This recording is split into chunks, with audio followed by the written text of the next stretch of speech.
Hello, everybody. Welcome into the Apples and Ginos Fantasy Hockey Podcast, the podcast you come to when you're finally ready to take fantasy hockey seriously. My name is Groot Nibbelink. I'm the creator of Apples and Ginos, originator of the Zero G draft strategy. And this episode, Blake and I are going to break down the most puzzling players league wide as determined by the Apples and Ginos Discord server. Let's get it.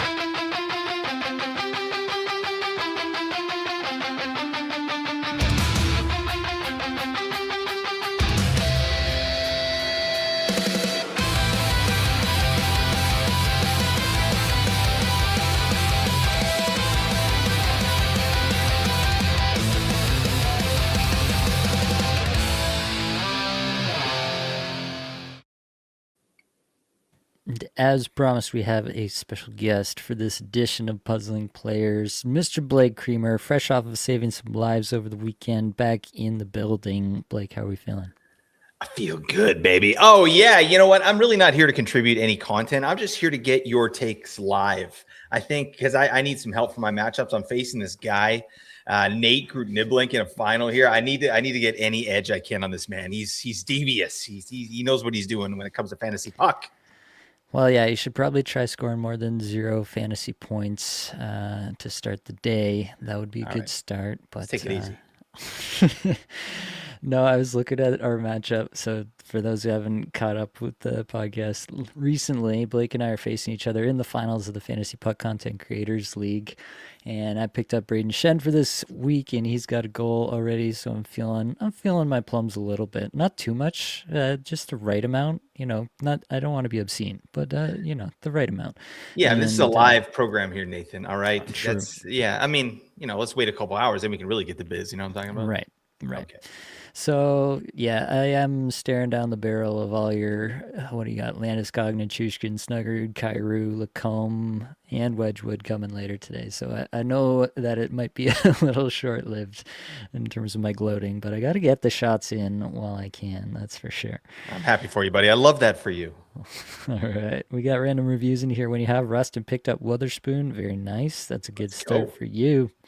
Is it more than just one assist for Rust now? I think just multiple? The one. Oh, just the one. Yeah, just one assist, one Witherspoon assist. Shorty assist. Nice. Feels good either way. Love to see it. All right, let's dig in on some puzzling players here. Most requested player, Nazem Kadri, who has a goal, 4 points in his last 16 minutes average time on ice. Pretty big dip from his time in Calgary, but obviously the situation is immensely improved there in Colorado.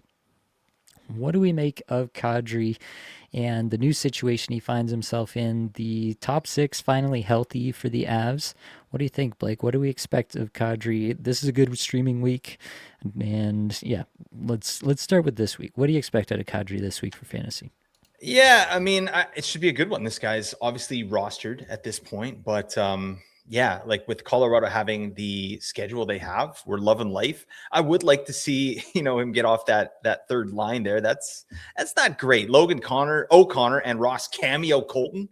I mean, we love Ross Colton here, but I don't love the minutes. All right. But I'm just excited about the Avs this week. This is a team that can absolutely just smash for you. It's the best 5-on-5 environment in the league. And the power play has gotten so much better with Kadri on it. So, yeah, I feel like, it's a big change going from a team like Calgary to Colorado, right? So it's going to take a little while. I think he's been decent so far with Colorado. He's put up some good points here, lots of assists. I think more goals are probably on the way, especially on the power play. But yeah, I'm excited about Kadri. I don't think there's anything really puzzling about him. Like, you're rostering him 100% this week. The only problem is, yeah, I wish he was getting a little more ice time. Yeah, nice matchups to start the week against Calgary and Vancouver. That helps. The underlying metrics not so hot. 175th in shots per 60, 288th individual expected goals for per 60, 85th on ice expected goals for per 60 over the last 5 for Kadri. But yeah, I mean, the matchups, the off nights this week, you're going to be playing Kadri if you had him before. This game continues to go nuts. We got a 4-3 Pittsburgh lead now. Hopefully you got some Pittsburgh Penguins and New York Islanders, as everyone predicted come week 23. At the beginning of the year, everyone predicted that you would need Islanders and Penguins in order to win your fantasy hockey matchups in week 23. Crazy stuff. Uh, How about Anthony Mantha ripping him? Oh, buddy, this guy's been just such a strange player this year, doing a lot with very little. I'm interested in players like that. Like, yeah, guys like Jamie Benn too. Those are players that are puzzling to me that I'm going to be digging in on in the offseason. Like, how are they doing this? The guy's minutes are not great, but he's doing a lot with very little. So shout out to Anthony Mantha. Right. Next up, we have JT Miller, a goal, 6 assists for 7 points in his last five, over 19 minutes a night, 167 shots for 60, 89th individual expected goals for per 60, and 91st in on ice expected goals for per 60. We actually have a whole lineup of Rangers here. We have Lafreniere, we have Cooley, we have Gavrikov, we have Trocheck. Let's start with Miller, Blake. So obviously the Rangers still have 4 games this week, but 3 of those are on the heavy nights: Tuesday, Thursday, Saturday, and then the Sunday off night at the end of the week. So maybe you're actually thinking about benching some of these Rangers that you've been holding because of the great schedule prior to this. Let's start with Miller. What do you expect out of him the rest of the way here?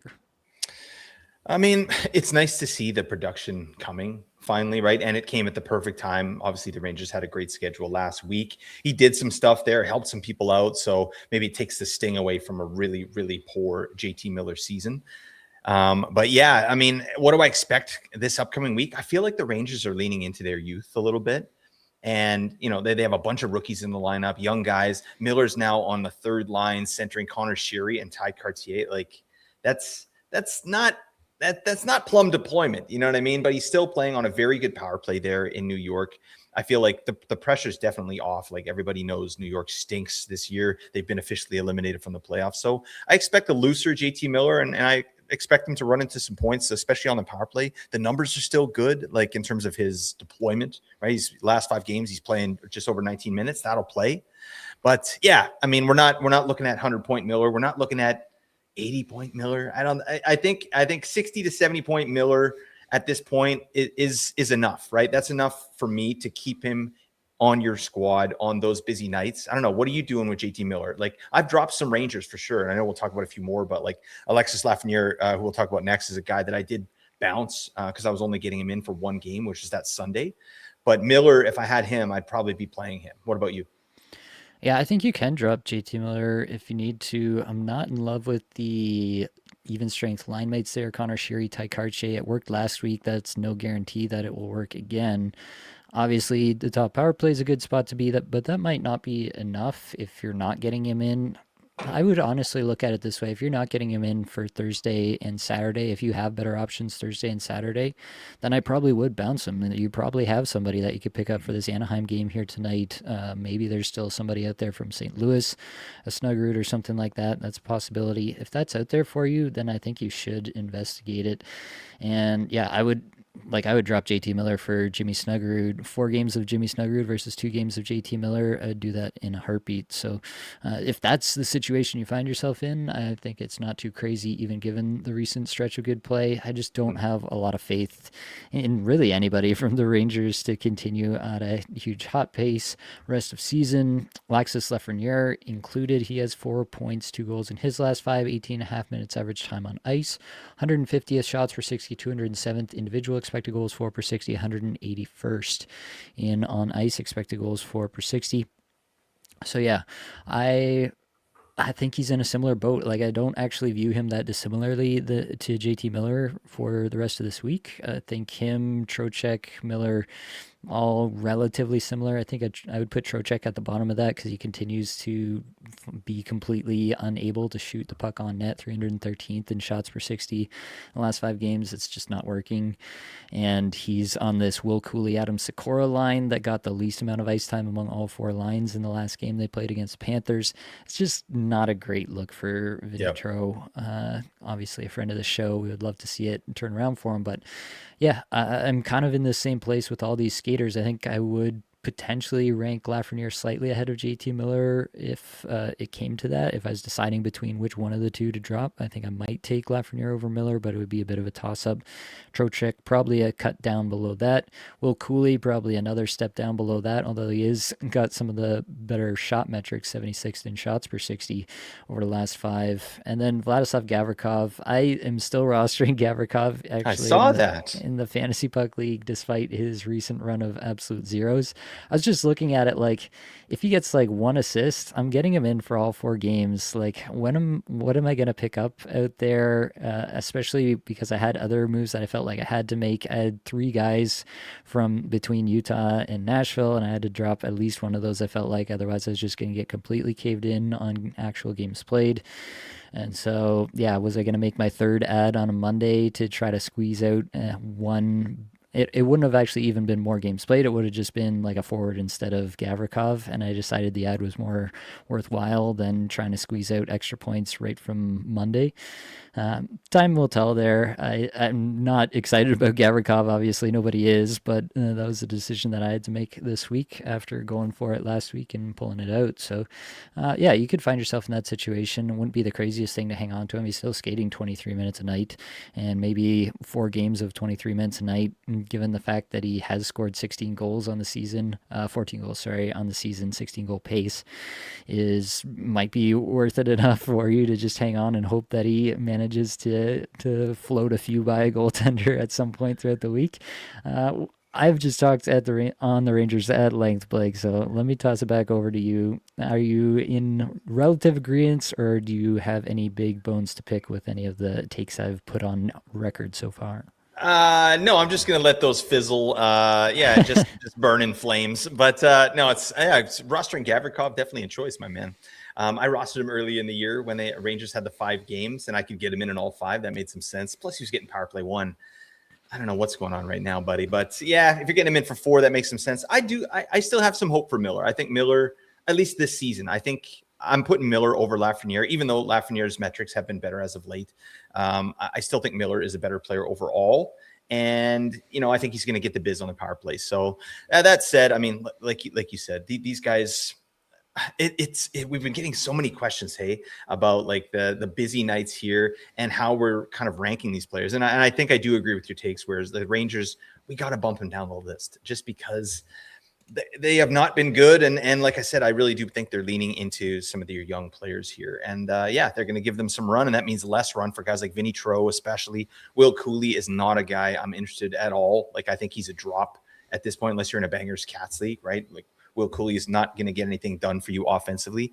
Lafreniere and Miller, to me, are the guys that are fringe players. I like Miller a little better, but yeah, it is what it is. I love seeing Gavrikov on your squad, buddy. Feels good.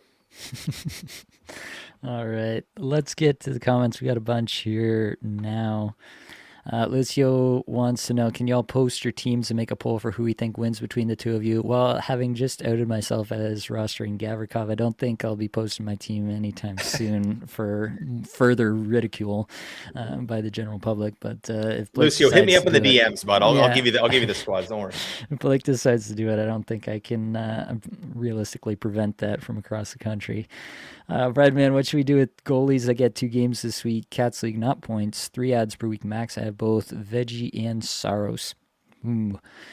That is a tough look at this point in the year. You could look to drop one of them.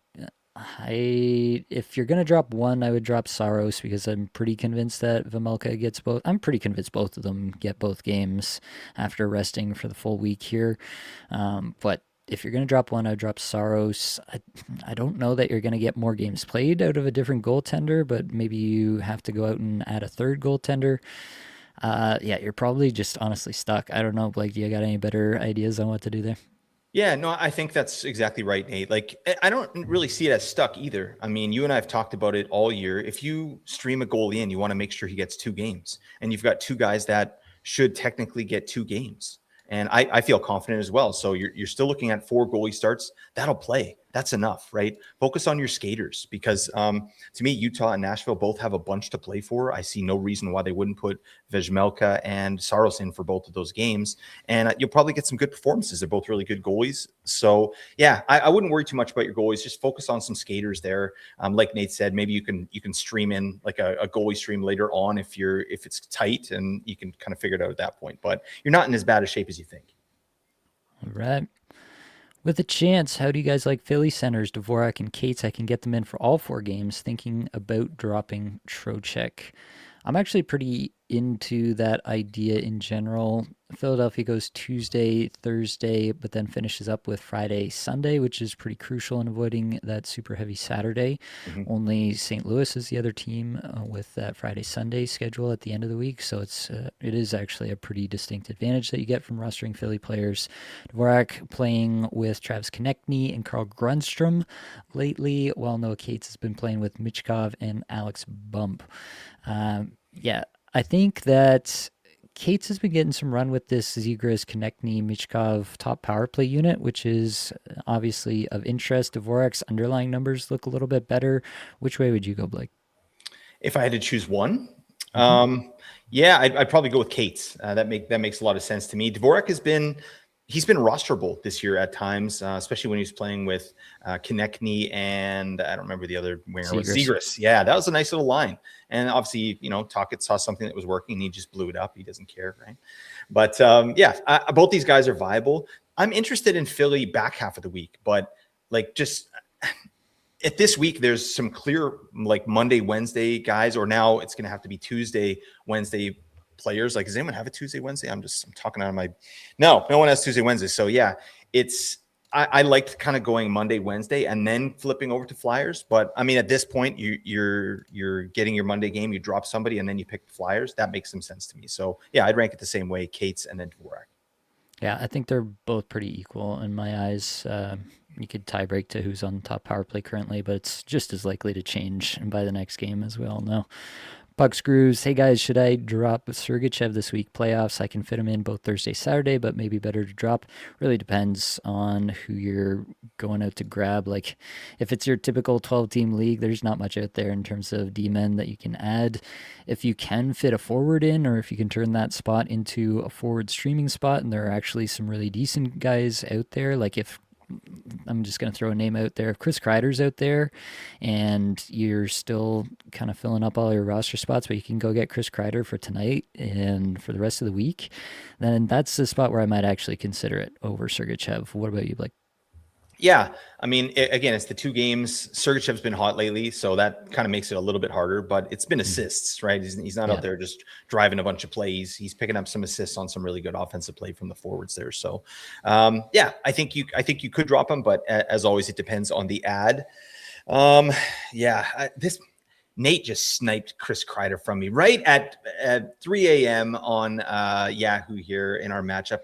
I knew you're going to go for him too, buddy. I don't know what kind of like magic you're working with over there. I clicked the button immediately, said he was gone. So I don't know. There's some shady business there. Nate, do you have anything to say for yourself? Just faster on the draw, fastest guy in the Okay. West. That's all I Okay. have to say. Actually, the East over here, Yeah, Best Coast, as it's commonly known. now you're out of control. I don't know what's happening, but I think you could drop Sergachev, but I'd love to keep him in the lineup. But you have to make sure that it's at the very least. I love a +2, right? Like if you're dropping a guy, and I don't think it's really possible anymore because we're already past the money. But like Nate said, if you can get a Monday player in, drop Sergachev, get 4 games with somebody, that's a +2. I'm here for it. Also says, thank you so much for everything, Apples and Ginos. Best fantasy hockey podcast on YouTube. Made it to both of my finals. Currently battling for 2 league wins this week. That's awesome. Love to see it. Thanks for sticking with us all year. Random reviews. Nate Mantha blowing up like he said he might. Good call. Yeah, he's got 2 goals and an assist. So, I mean, it's a long week, but it's a good start to the week. That's for sure. Oh, my. Who would you pick up between Granlund for 3 games, Mayu for 4 games? Goals are worth 6, assists worth 4, hits and blocks are worth 1. So big weight for hits and blocks. That might actually lean me back towards Mayu. I was going to say Granlund until I saw that hits and blocks weight. Mayu has, I mean, I don't want to roster Mayu because, reasons. But if you're just looking at who's going to score more fantasy points in 4 games, probably Mayu. How do you feel, Blake? That doesn't feel good. I mean, if it was 2 games to 4, but I mean, 3 games of Granny, this guy's cooking right now. And it's unsustainable, but he's in the fire, and I like the strength of schedule there for Anaheim as well. They're playing a bunch of duds, so I think I'd go Granny there. But I mean, I've had so many questions about Logan Mailloux as well. He's viable. He's absolutely viable this week. He's a beefer. He does that. But I don't know. I think I'd rather try and go for the offense there and see what you can get with Granny. My 2 cents.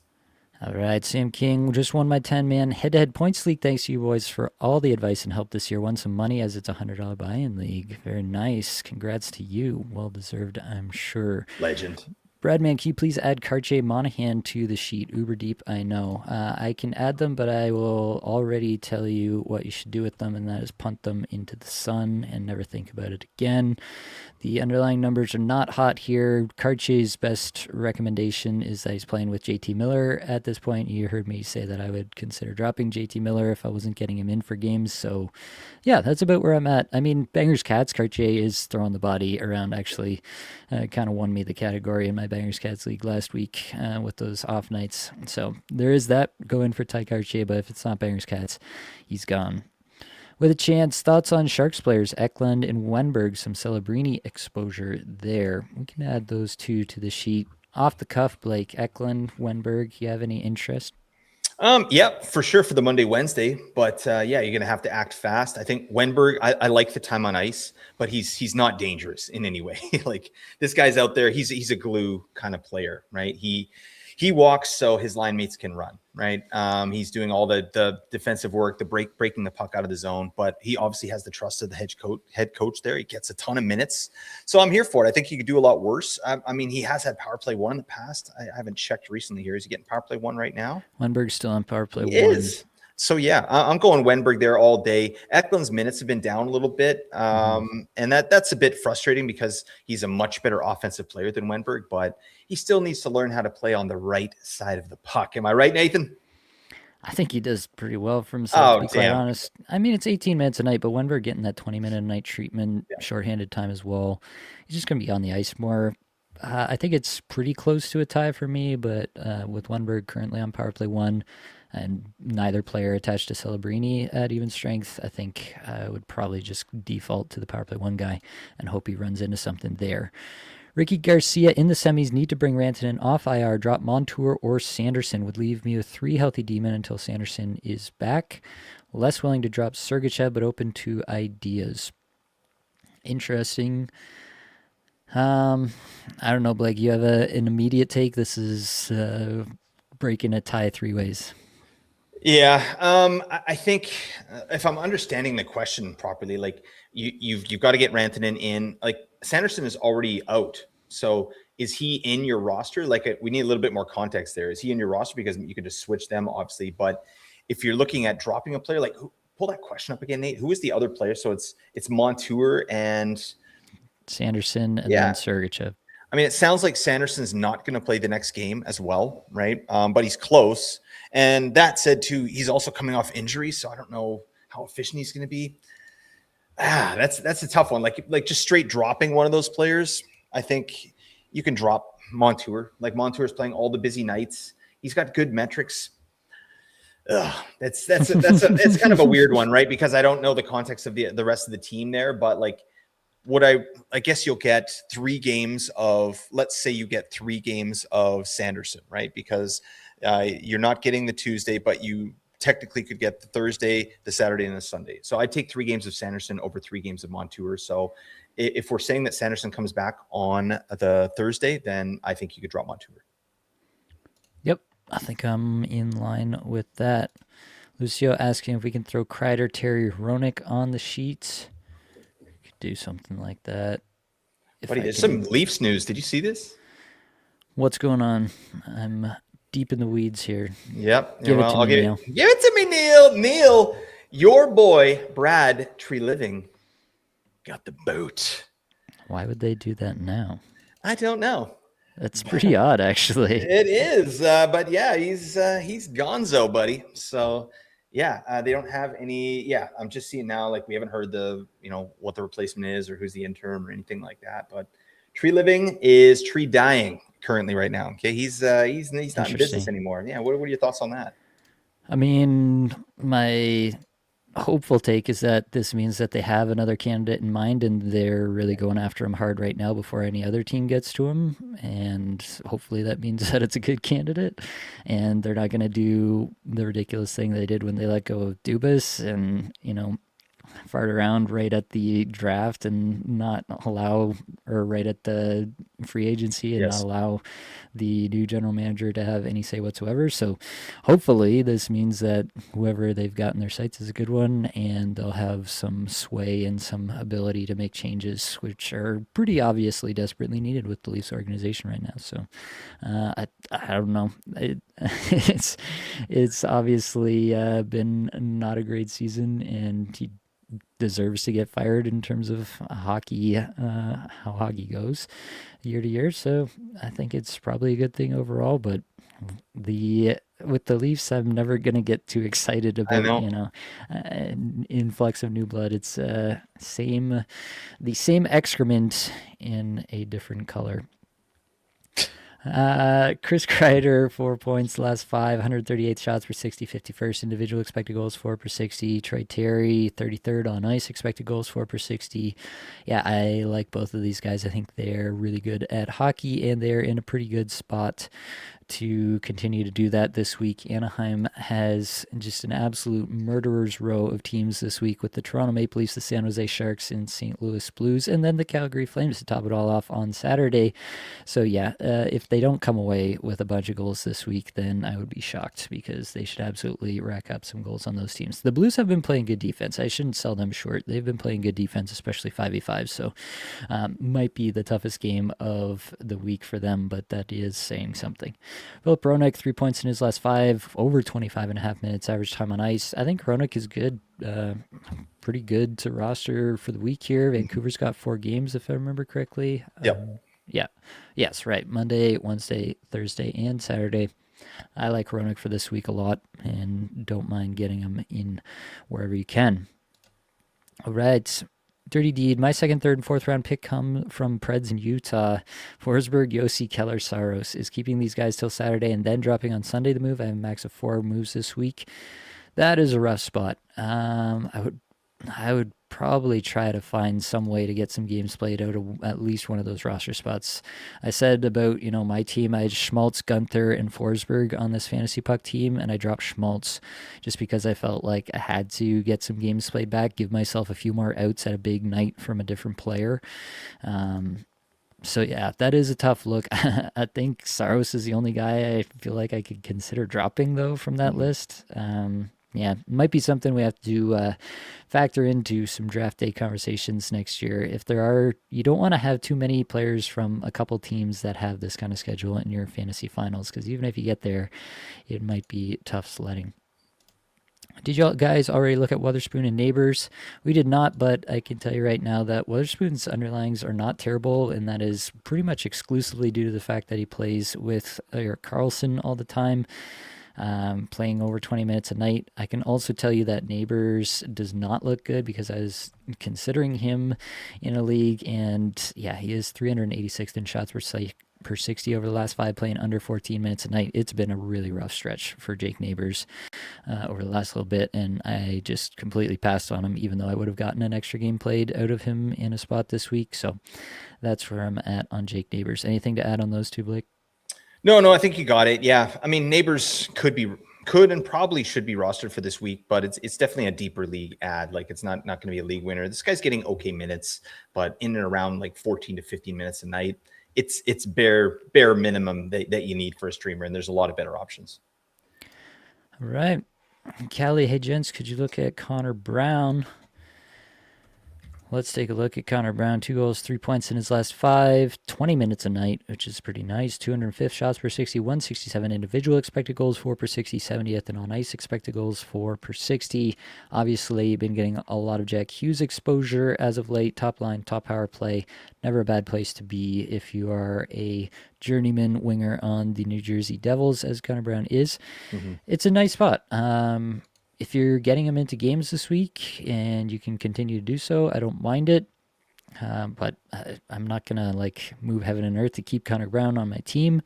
There are definitely better streamers out there that I'd be more interested in. Like, if I'm getting the same amount of games played, I'd take Chris Kreider straight up over Connor Brown for this week, for example. Yeah, that's about where I'm at on that. Got more Brad True Living talk in the chat. Some Toronto fans that are pretty happy about it. And hard not to at least be happy that they did the quote unquote right thing there. Looking to next year, Sam King, I need to pick 4 players to keep in 10-team head-to-head points league. Not allowed to protect anyone drafted in the first 2 rounds. Oh, this is a long one. Let's see, where does it go from here?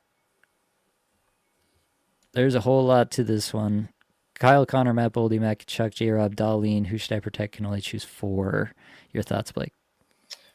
4 of those players? Mm-hmm. J Rob, Boldy, Darlene, Matt Kachuk.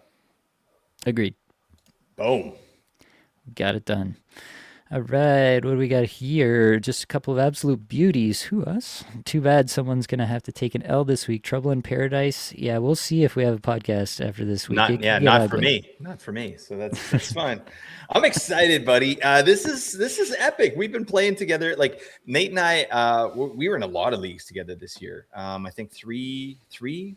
Yep. And it's always fun. It's always a fun week because you're going to have to like get the biz, right? You got to get up, you got to get the early things. Like when I play Nate, sometimes I get up on weekdays at 12 a.m. and like make sure I get a player. So I'm just excited to do it for the finals. Like this is pretty epic. And I'm just happy that one of us gets to win. Like I honestly feel that way. I don't feel like I need to smash you.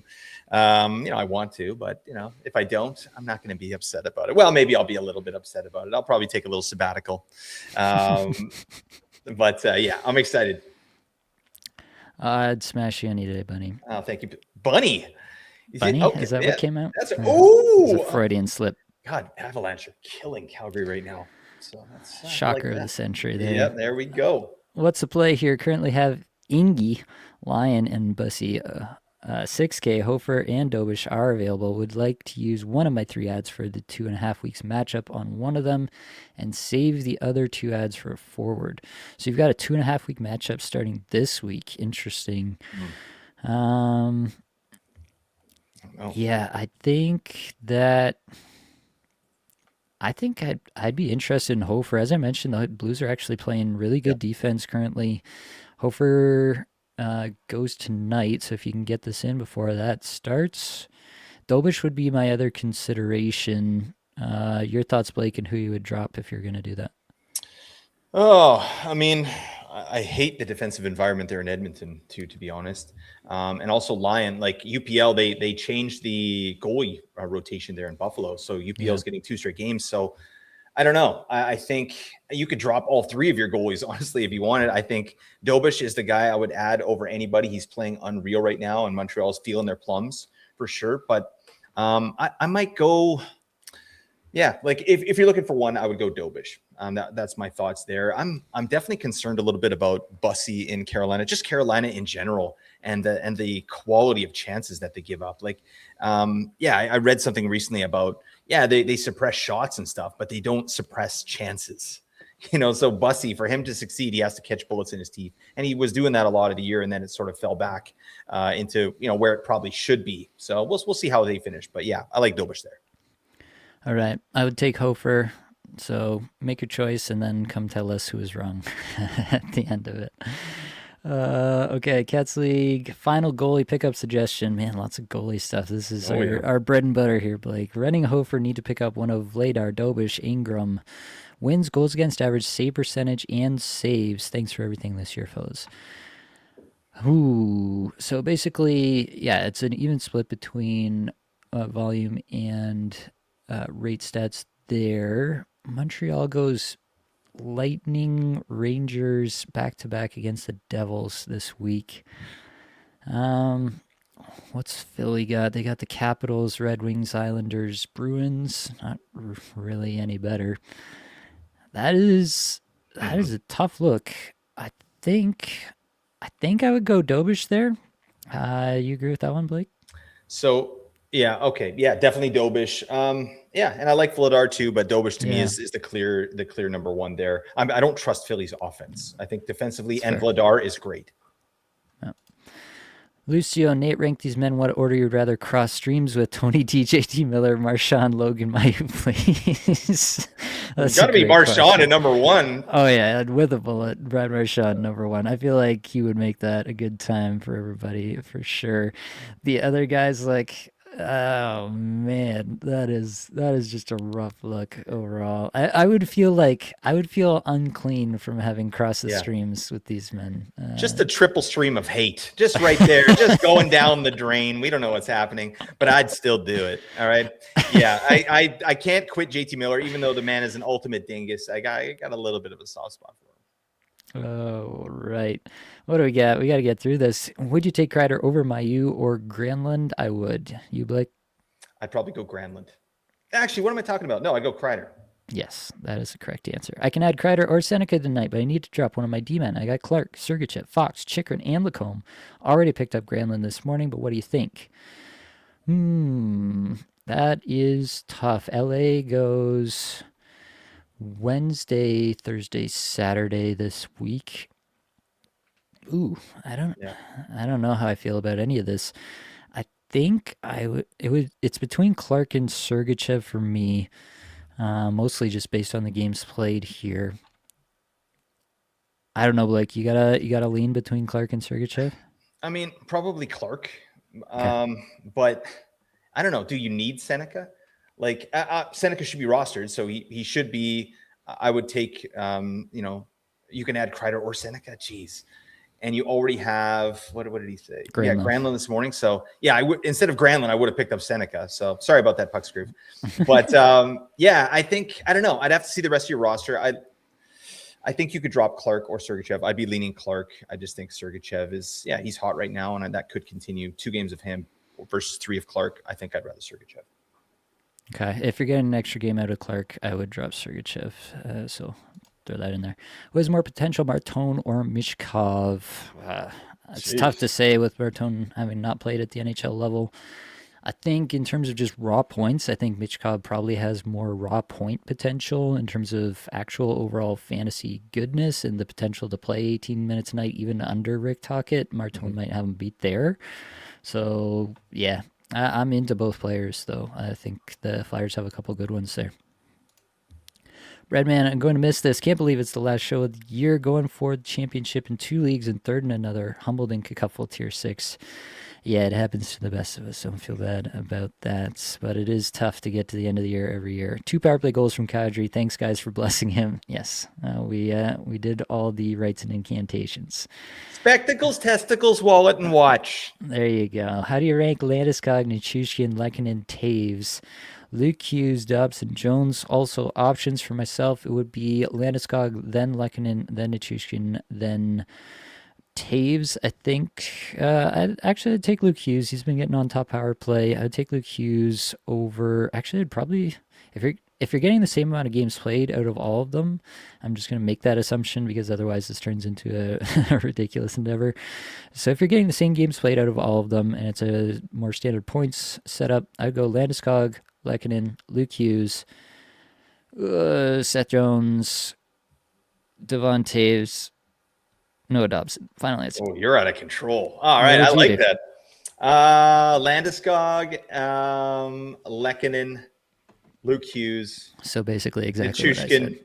No, I'd get Dobby. I'd get Dobby, Jones, and Taves as my last. Ooh. That's how I do.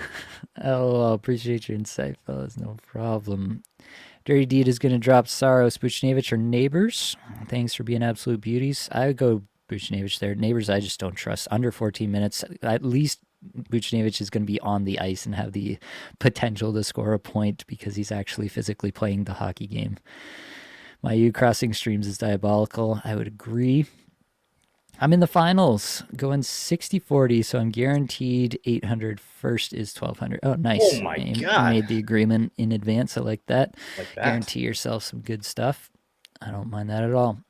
Instant analysis on Maple Leafs firing GM. Yeah, I mentioned it before, but can't view it as anything but a good thing considering how the season has gone.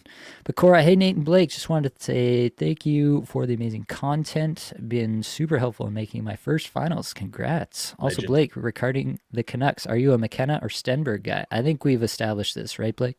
It's got to be McKenna. Oh, that would get me juiced. All right, I need that. Okay. Stenberg is like, yeah, I'm sure it's great, but I know McKenna. Stenberg, I need to dig in a little more, but we're getting McKenna. All right, book it. All right. Trevor says, always appreciate all you guys give us at Apples and Ginos. Thanks for all the advice this year. It is our pleasure. Taylor, 20-man league. Would you guys hold Nikishin or drop to stream? I have Ghost. Probably dropping, unless it's, even if it's Bangers Cats. Are you hanging on to Nikishin, Blake? 20-man. 20-man league? What does that mean? 20, I assume it means a 20-team league, but in a 20-teamer, sure. I'm going to hold on to Nikishin. Who are you going to get that's better than Nikishin in a 20-teamer? Probably someone who's actually going to play games. All right, he's so salty, folks. He's just so salty, but he's also a little bit sweet too. That's a great combination, Nate. You know that? You ever had that kettle corn popcorn? You know what I'm talking about? Oh yeah. Damn, like that Chicago blend. Get that in your life. But do you ever get like a popcorn seed right up in a molder and you can't get it out for like 3 days?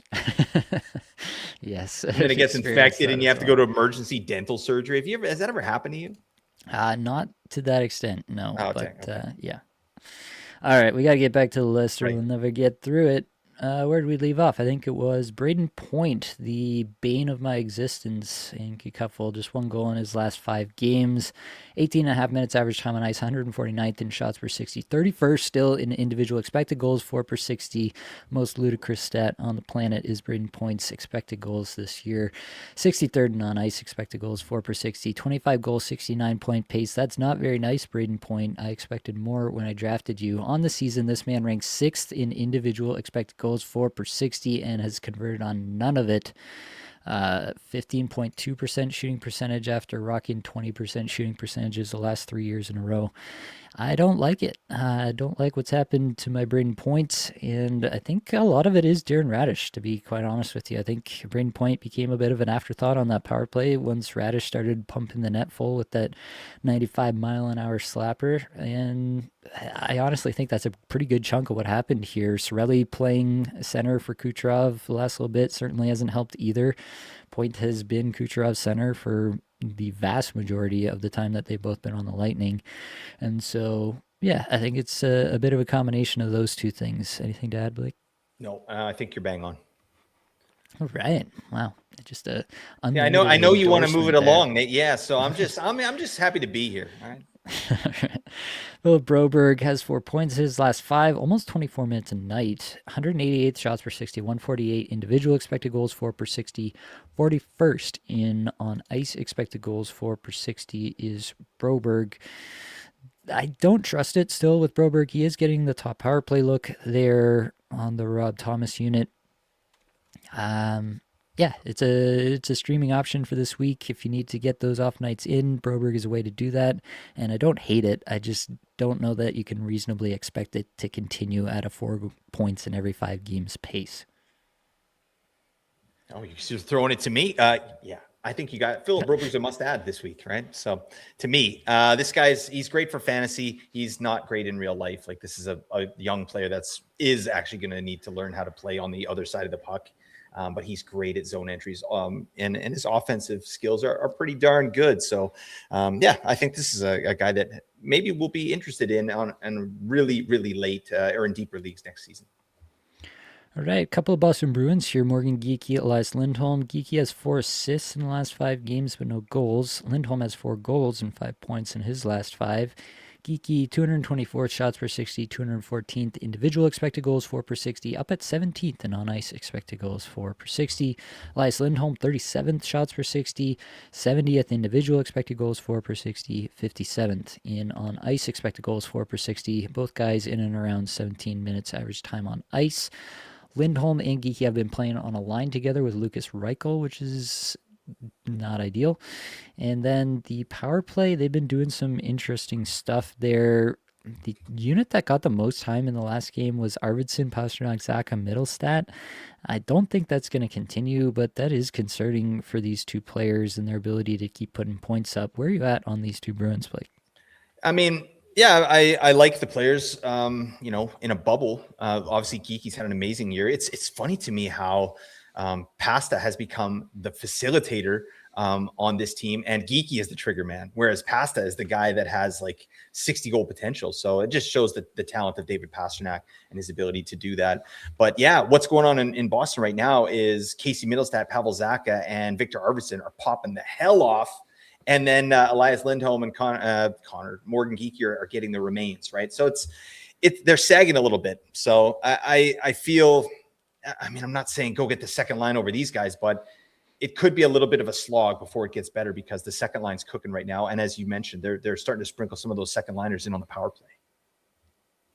Yeah, I don't have a ton of confidence in either of them, especially as they just move guys around the lineup.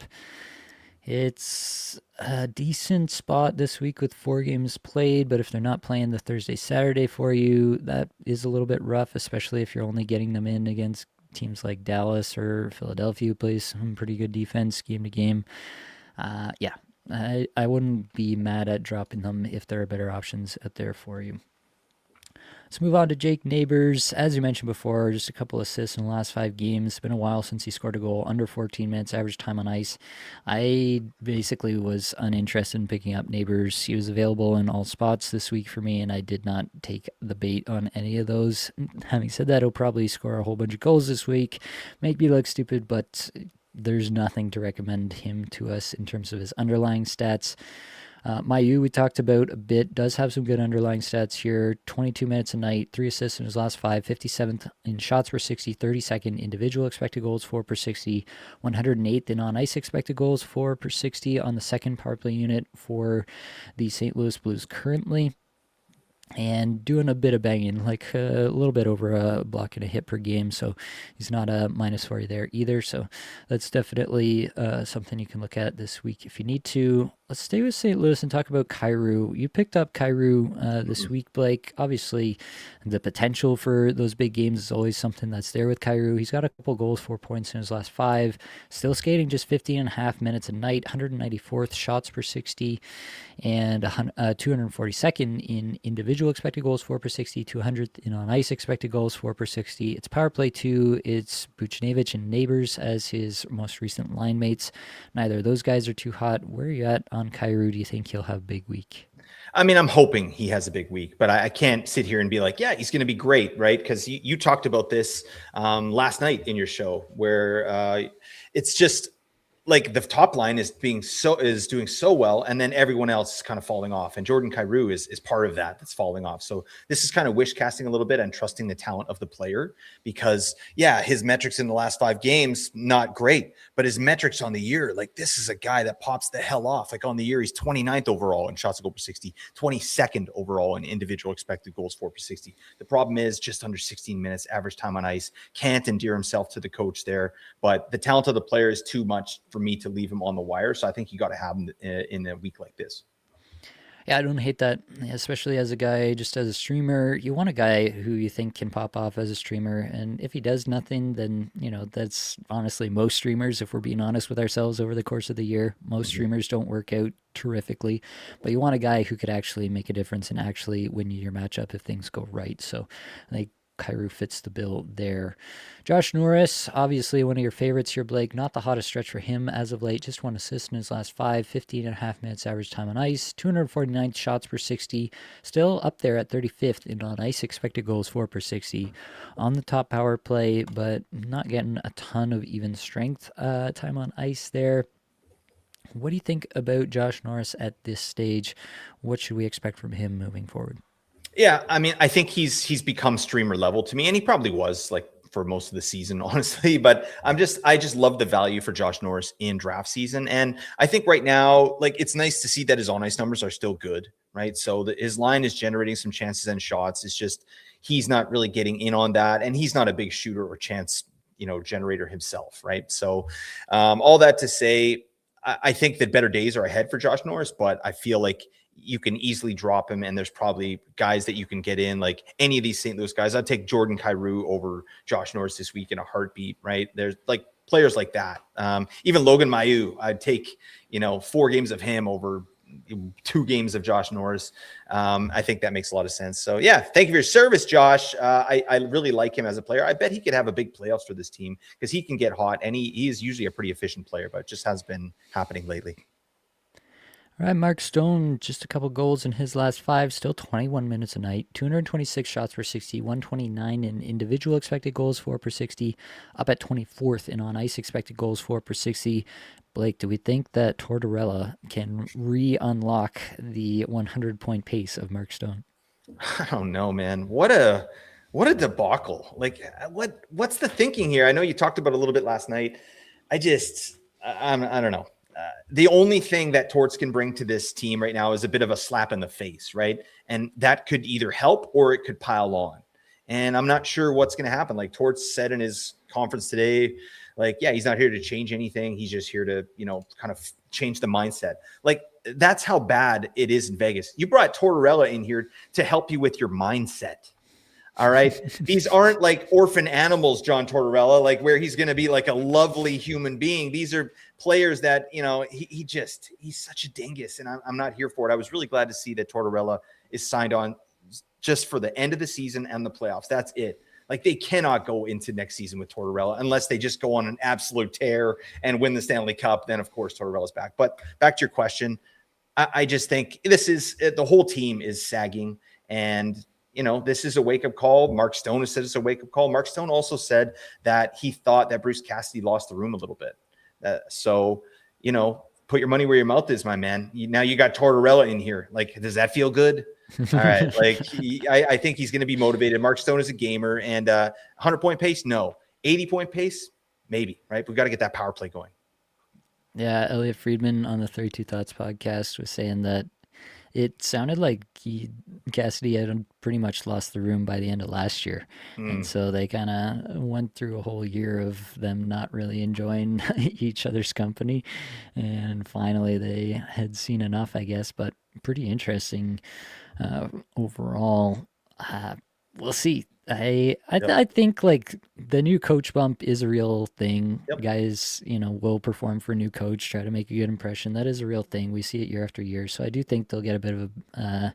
It might be a dead cat bounce, but it will be a bounce, and it's coming at the right time for your fantasy playoffs. So hopefully, there's something there for you.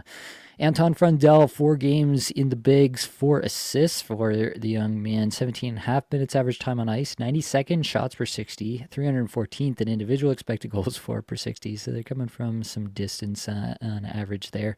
104th in on ice expected goals for per 60. I mentioned it yesterday, but they tried out a 5-forward power play with Frundell on it in the last game. I'm not too sad about that. I mean, it's better than Rinzel or Levshinov or whoever they've had at any point throughout the season back there. Pretty obviously to me, and I think that they can probably make that work, at least in a season where they don't care about the possibility of shorthanded goals going the other way. So I'm kind of into Frundell at this point. I think he's a really good prospect. Obviously, third overall pick last year, if I'm remembering correctly, third. Now I'm gonna have to look it up, but either way, I'm into Frundell. I think it's not a bad spot. In terms of his potential to score a bunch of points over the last bit of the season. I was correct. It was third overall pick. Nice Pat work. on the back. Where are you at with Frundell, Blake? Do you think that he can keep this up for a bit? Yeah, I mean, I rostered him in a couple spots last week, and I think I had him just as soon as he was called up. I picked him up in 2 spots and held on. It's nice to get the production, but yeah, I mean, this team, they look lost out there, the Blackhawks. So it's really in just tanking territory at this point. They're giving this guy full minute treatment, and he's not exactly ready for it. You know what I mean? But that doesn't matter for us for fantasy. He's a good offensive player, and he's getting offensive opportunities, which is what you like to see for a young guy that was drafted 3rd overall. So I'm here for it. It's just don't expect much, right? And also, like Chicago's schedule, not great this week, right? So are you really holding on to Frundell when they play Tuesday, Thursday, Saturday? Like, probably not, right? You're bouncing him to the curb, but it's nice that he's been able to come in and put some production on the board, and hopefully, this has a big offseason and starts the year with the team and get some good opportunity then. 25 shots for the Colorado Avalanche in the first period against the Calgary Flames and 5 goals. Is that good? I don't know. Oh my goodness. Whoop-de-doodle. All right. Porter Martone was requested as well. I'm into it. I think, like, as an end of the week stream, it's similar to what we just saw with Rondell. I don't think it's that dissimilar. The only thing I will say is Philadelphia needs Martone less than Chicago needed Frondell just to sell a few more tickets at the end of the season. So Martone could get less deployment for sure. That's a real concern. But I think like the way that they've been kind of rolling to top nine, I think he'll fit in somewhere. I could see him fitting in pretty nicely next to a guy like Zegras, so that could be a good spot. Wouldn't be surprising to me if Martone has a nice little end of the week and turns into one of the better Friday Sunday streamers. So file that one away for the end of the week if you need a Friday Sunday streamer. Last one on the list, and then we'll close it out with some comments. Quentin Byfield, 4 goals, 6 points in his last 5 games, 19 minutes average time on ice, 48 shots per 60, 94th individual expected goals for per 60, 154th in on ice expected goals for per 60. I talked about Byfield in the show yesterday, Blake, but I want to get your take on this young man and what to expect rest of the season here, what you're thinking about him for next year. Yeah, I mean, it's the same old story with Byfield, right? Like I love to see this production and I love to see the minutes. That's excellent. And the underlying metrics are not terrible. But can he do it over a full season? And will he get some time on power play 1? Because recently he's been on power play 2. And yeah, God, like I think he's good enough to hold the power play 1 spot at this point. But I mean, that's how he's going to be unlocked offensively is access to Panarin on power play 1. I think that's pretty common sense stuff, right? But right now he's playing with Trevor Moore, Alex Laferriere. That's a nice line. Laferriere has been a really, really fun this year. I think I talked about him in my Players of Interest series at the beginning of the year, and he's just been a fun player. It's still a player I'm interested in watching. But yeah, Quentin Byfield, I think for his career, I feel like he will have a 70-point season. At some point here, Byfield will have a 70-point season. I don't know if it's going to be next year. I mean, we got Anze Kopitar out of here now, so that should equal more opportunity for Quentin Byfield. It's again just a player. Until he shows me, like to me, he's kind of a 55-point player at this point. Yeah, I think that it's the kind of player who next year is going to come at a discount, and I'm willing to take that shot. You want to be taking those late round shots on guys who you think have the potential to bust out one of these years. Yep. And so he fits really, really well into that mold. And yeah, it might just take a while. It might take a new coach. It might take, the right message to make everything click. We've seen the talent. We have visual proof of the talent of Quentin Byfield. He just needs to make it all come together in a consistent basis, and maybe they have a coach next year who can make that happen. Hell yeah, brother. All right, some comments in YouTube here. Any thoughts on Meyer, who's been shooting like crazy lately? I mean, Meyer shoots like crazy most of the time, but yeah, 6th in shots per 60 over the last 5 games, 3 goals to show for it. 18.5 minutes average time on ice, 8th individual expected goals for per 60. He's doing the thing right now. It's probably a little bit too late for a lot of people who picked him probably higher than this warrants, but Meyer is a guy who likes to shoot the puck 4th in shots per 60 on the season. Anything to add on Meyer, Blake? Yeah, I'm a big fan. I think the Devils need to get a boost in their top 6 to unlock some of these guys. You know what I mean? I'm glad Connor Brown has been working out for Jack Hughes. Right now, Timo Meyer's playing with Nico Hischier and Dawson Mercer. I think Dawson Mercer is better suited as a kind of a bottom 6 or a third liner. Get Meyer, someone to play with him and Hischier. But yeah, Meyer's been inefficient this year, and just part of the Devil story, which we've talked about enough. But yeah, I still like this guy as a 60-point player, 65-point player, maybe next season. All right, you had it here first. Before we hit the offseason, could you guys possibly share your preferred keeper league keeper rules as far as number of keepers, losing draft picks for the round you keep them, keeper duration, etc.? I think that I don't know that I've really solidified this for myself. I don't know that there's any like perfect format that I would just like say this is the way to play keeper fantasy hockey. I think it's a little bit what you're into. I like the idea of not having any one person just hang on to Connor McDavid or Nathan McKinnon for their entire careers, just because that does tend to heavyweight the league in that direction. But yeah, I don't know that I have a tried and true format that I've tested and would say that this is the best way to do it. Bradman, respect to you, gents. Until next year, Nate's analytical and top-notch predictions. Wow, that's probably the best praise I've ever gotten. High praise. Blake doesn't say anything like that about me. Blake is the best in the biz. Oh, there it is. Yeah, He's so better than that's I am. okay. That makes a lot of sense. This is clearly an intelligent individual. Makes it entertaining and funny to listen to. Appreciate you. What do you guys think of Meyer and Zaka this week? Ride them while they're hot? I would. Yeah, Hell yes. honestly. Zaka looks great at the moment. Time to find a girlfriend, enjoy spring/summer. That's the dream. Good luck to you. Godspeed, little doodle. Thanks for the incredible content this year. Appreciate you being here with us. Would you take Cats over Michkov in a Bangers Cats? Kate's. Did I say Cats? I would. Take I mean, Kates over Michkov? it depends on the breed. Would you take Cats over Michkov in a Bangers Kates? In a bit. I don't know. I guess maybe. I don't. I don't feel like I have a strong take on that one. Do you, Blake? I think I'd rather. Oh God, yeah. It's not. I mean, they're going to be roster, right? So I think I'd go with the hot hand, go with Kate's, and then yeah, Michkov would be like they're close, right? I don't think either one's a whiff, but I'd probably go with Kate's. Fair enough. Should I drop Frondell instantly to pick up 4 games of Dalibor Dvorsky or another St. Louis player? Frondell I had no use for after Tuesday, 16-team Cats League. Dvorsky, I looked at Dvorsky as well. I don't really think that he's likely to have a huge week. It's not, yeah, there's nothing in terms of the underlying stuff. There's nothing in terms of the even strength deployment. He's playing with Stenberg in Berggren, which is obviously not the elite caliber offensive line mates that you want. They always go together. Second power play unit. So yeah, if that's literally the best out there, and you need to get those off nights and just get some production on those off nights, then you can do it. I just don't know that Dvorsky is that dude. Like, yeah, if Mayu was out there, I'd prefer that. Yeah, there might be some others that I would consider over Dvorsky. Do I like Philip Hronik as a human or as a hockey player? Yeah. He's a nice person.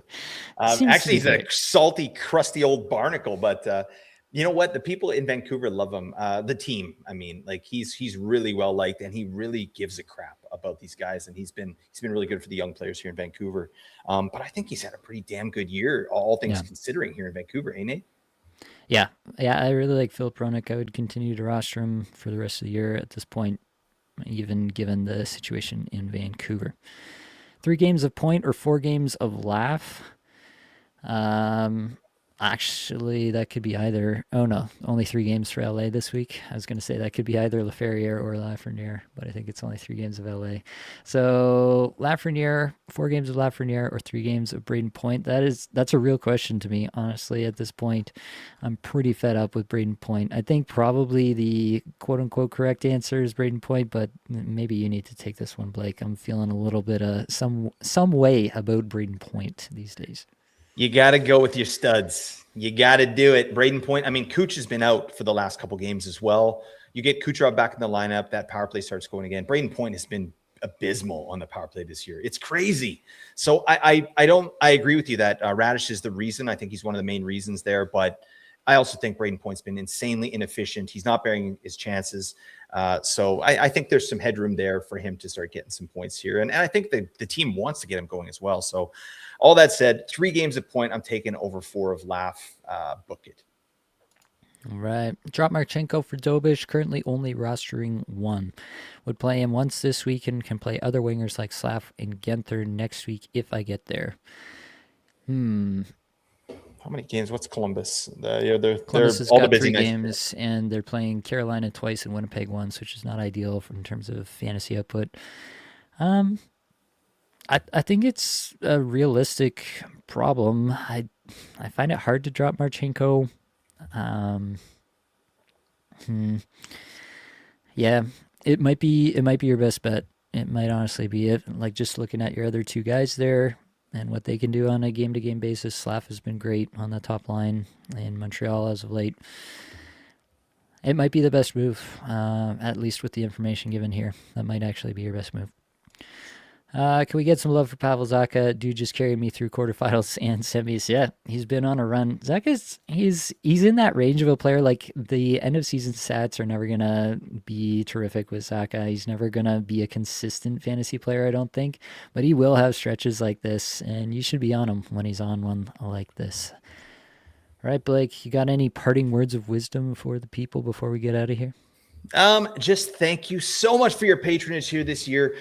This is crunch time though, folks. So hit us up in the DMs, hit us up on Twitter and X, hit us up on the Discord, ask questions away. We want you to get those dubs. Nothing makes Nate and myself happier than crossing the streams. But then after that, getting you all these fantasy hockey dubs. We need to see it. So do not hesitate. Get in the DMs and let us help you.